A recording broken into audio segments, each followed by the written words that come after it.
विटा नगरपालिका घरपट्टी व पाणीपट्टी अधिकाऱ्यांनी पठाणी वसुली बंद करावी. महाराष्ट्र नवनिर्माण सेनेने दिलं निवेदन.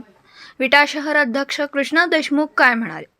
महाराष्ट्र नवनिर्माण सेनेचे मुलुक मैदान तोफ सन्माननीय राजसाहेब ठाकरे यांच्या मार्गदर्शनाखाली विटा शहरात व खानापूर तालुक्यात सातत्याने जनतेच्या हितासाठी जीवाच्या बाजी लावत विटा शहरात सामाजिक व राजकीय क्षेत्रात कायम अग्रेसर काम करतात.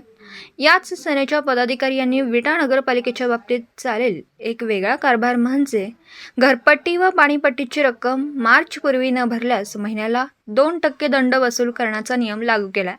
याची कोणतीही पूर्वकल्पना विटा नगरपालिकेने नागरिकांना दिलेली नाही. वर्षाला 24% म्हणजे ही पठाणी वसुली दिसते. वास्तविक आपले आर्थिक वर्ष एप्रिल ते मार्च अखेर आहे. असं असताना सदरचा दंड वसूल करायचा असेल तो एप्रिलपासून संबंधित अधिकाऱ्यांनी करावा. अन्यथा या जाचक दंडाविरुद्ध महाराष्ट्र नवनिर्माण सेनेचे पदाधिकारी नगर परिषदेच्या विरोधात तीव्र आंदोलन करण्याचा इशारा दिला. या संदर्भात महाराष्ट्र नवनिर्माण सेनेचे विटा शहर अध्यक्ष कृष्णा देशमुख, विटा शहर सचिव चंद्रकांत उर्फ विनोद कांबळे सह अनिकेत साठे, प्रवीण कदम, रणजित ठोंबरे, हर्षद कांबळे व इतर पदाधिकारी यांनी विटा नगरपालिका प्रशासक डॉक्टर विक्रम बांदलसाहेब व विटा नगरपालिका मुख्याधिकारी विक्रमसिंह पाटील यांना निवेदन दिलं. यावेळी काय म्हणाले अध्यक्ष कृष्णा देशमुख पाहूयात.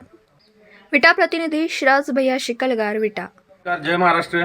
आज आपण नगरपालिकेच्या घरपट्टी पाणीपट्टी जे दंड वसुली चालू केल्या, पठाणी व्याजदरांना चालू केल्या, त्या संदर्भात प्रांतसाहेबांना भेटलो, निवेदन दिलं. हे आर्थिक वर्ष होऊ द्या. आर्थिक वर्ष झाल्यानंतर एप्रिलपासून काय असेल ते तुमची दंडाची रक्कम घ्यावी किंवा दंड हा घेऊ नये.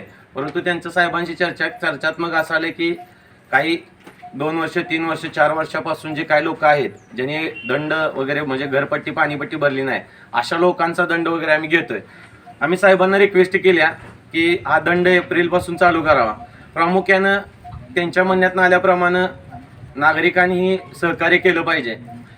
हा जर दंड वसुलीचा जो त्यांनी थांबवलं नाही, साहेबांनी सांगितले सीओनशी चर्चा करून तो थांबवतो म्हणून, पण हे नाही जर झालं तर महाराष्ट्र नवनिर्माण सेना ह्याच्या विरोधात आंदोलन उभारेल, हे आमचं सांगणं आहे. लवकरात लवकर यांनी चर्चा करून लवकरात लवकर हा दंड थांबवावा. आता इथं तर प्रत दिल्या, साहेबांची चर्चा झाल्या. इथून पुढे आता सीओना जे आपले नगरपालिका आहे, नगरपालिकेमध्ये सीओना सुद्धा आम्ही प्रत द्यायला चाललोय. प्रामुख्याने एवढंच सांगणं आहे आमचं, तुम्ही काही वसुलीचा धंदा करू नका. असं आम्हाला वाटायला लागले की हे जे सांगितलं जातंय सावकारी पद्धत, ह्या पद्धतीने दंड 24%, 2% दंड लावलाय, 24% दंड याच्यामध्ये आकारला जातोय, 24%चा दंड होतोय. दुसरी गोष्ट, जानेवारी पासून घ्यायचं सांगितलंय, तर आता 4 दिवसापासून रिक्षा तुमची पुकारायला लागल्या. नगरपालिकेला हे चर्चा केली आम्ही, 4 दिवसापासून सांगून तुम्ही जर घेत असाल तर हे पूर्णपणे चुकीचं आहे. आर्थिक वर्ष संपू द्या, एप्रिलपासून नवीन वर्षात तुम्ही दंडाची आकारणी करावी हे साहेबांना सांगितलं गेलंय. आम्ही हेच आता सीओ साहेबांनी सांगण्यासाठी आम्ही प्रति देण्यासाठी चाललेलो आहोत.